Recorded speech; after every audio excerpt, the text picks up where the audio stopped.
What's up, K3 TV? My name's Loki, and I'm here to bring you another of Loki's film reviews. Today, we're talking about Godzilla, King of Monsters. Back with the action-packed movie here that sucked. I'm just gonna tell you right away. As a movie, as a film, it's not all there. Not many spoilers I'll be talking about today, so if you still want to go ahead and watch this review, just listen to what the pros and cons are about it. Definitely stick by for this. I'll give a little bit of a spoiler alert before I get into the spoilers before the end. Godzilla King of Monsters takes place quite some time after the last Godzilla movie. By this point, we're pretty much wondering if we have lost all hope, because there's a point at which it seems like they have no savior to the next few problems. This research lab is doing its work to basically... the research lab, you guys should already know from the extended universe, is Monarch. So Monarch is doing all the work to basically find out how far does this monster problem go, or problem or solution, you know, because one of the main guys from Monarch is obviously pro monsters, if you've seen the Kong film that is a tie-in for this. And for some people that don't know, this is a monster verse, which is probably threatened by this movie for all we know, because of how critics have been looking at it. But if the actual fan base is anything to go by, I think it's going to keep on going. With as much momentum, probably not. However, I think it's going to definitely stay alive, because this one was entertaining enough to where in the next ones it could just be fan-oriented, and they'll probably learn from it. It seems like a studio that would be able to learn from it, since you know, they have in the past. But it's not that terrible. I would definitely watch it again, because it was fun, but it's a little bit taxing. It's kind of stop and go, so you're not going to be really pushed out there at the same pace as many other movies, especially when you have other movies that have had great pacing this year. You know, we're talking about like John Wick. Avengers, I guess, had slow, but at least when it started, it kept going. But this one is very jolting. But the action is second to none. If we're talking about visual effects, I don't think there's anything else that's going to really beat it out with the scope that this movie had. Avengers may have a lot of things going on and all that, but the quality of the actual monsters, it's super, super believable. You are really engrossed into these monsters being a real thing, with real environments, real characteristics. You see a lot of things that in the background with monsters that don't really have story arcs that could. So your imagination will definitely be running, and in a good way, because it's like, oh, who the heck is this guy over here? You know, is he gonna try and have a go with Godzilla one day, or is it gonna be like, you know, tag teaming with them? You don't know. So it's like, you know, it's pretty cool to speculate all that kind of stuff, and you know, you can see a lot of different paths that they're gonna go down.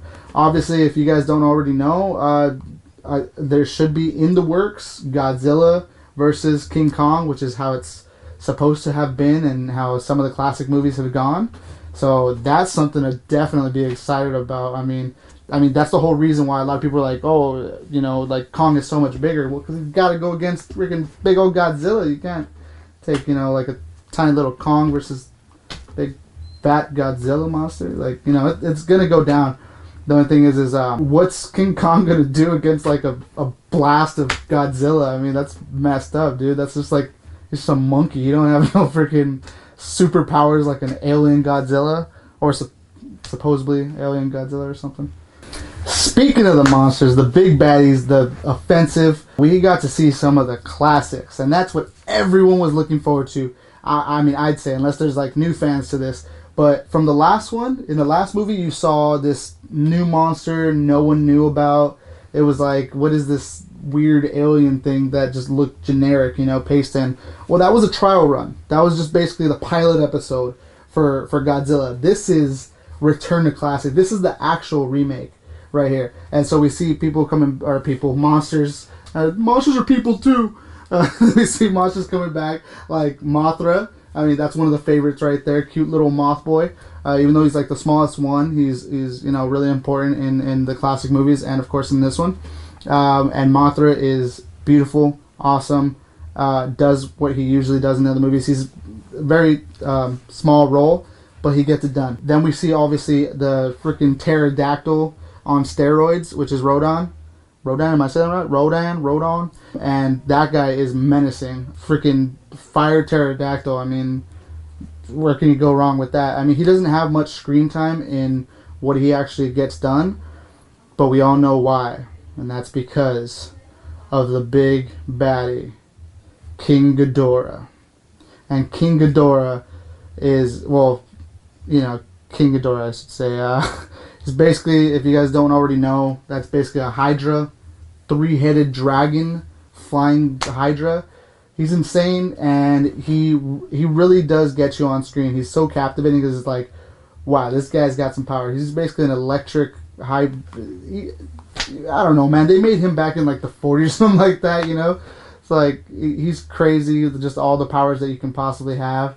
And he really puts up a fight to where you think like, you know, you can't get much stronger than that. But it's really fun seeing them fight. And they don't just have like one fight how you would think that the studio's not going to pay for too much more than just like, you know, one fight to get made. They really focus on the fights, and it's all well, can you say choreographed if it's CGI? But it's very well done. The way that they really stick the mythology in on this movie is actually really good. I thought it was going to be a lot more cheesy, and some parts were cheesy. I wish they would have developed more of the mythology a little bit smoother. The exposition was kind of in your face. It's all on their own world's mythology. For instance, King Ghidorah, it might be a little bit of a spoiler to even call him King Ghidorah, but it's been out for so long. He starts off basically as Monster Zero. They don't have names necessarily, except they name them after the myths that they are based on or the people that used to worship them.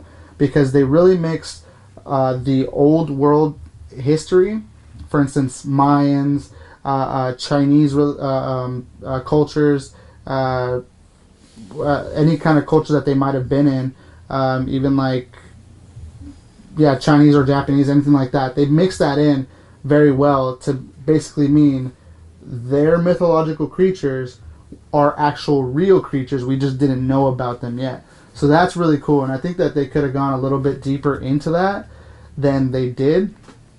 But I think they were just playing it safe. They didn't want to get too nerdy, geeky into it, and I think they just wanted all the audience to get it. But they snuck it in there a good way, and it feels pretty authentic.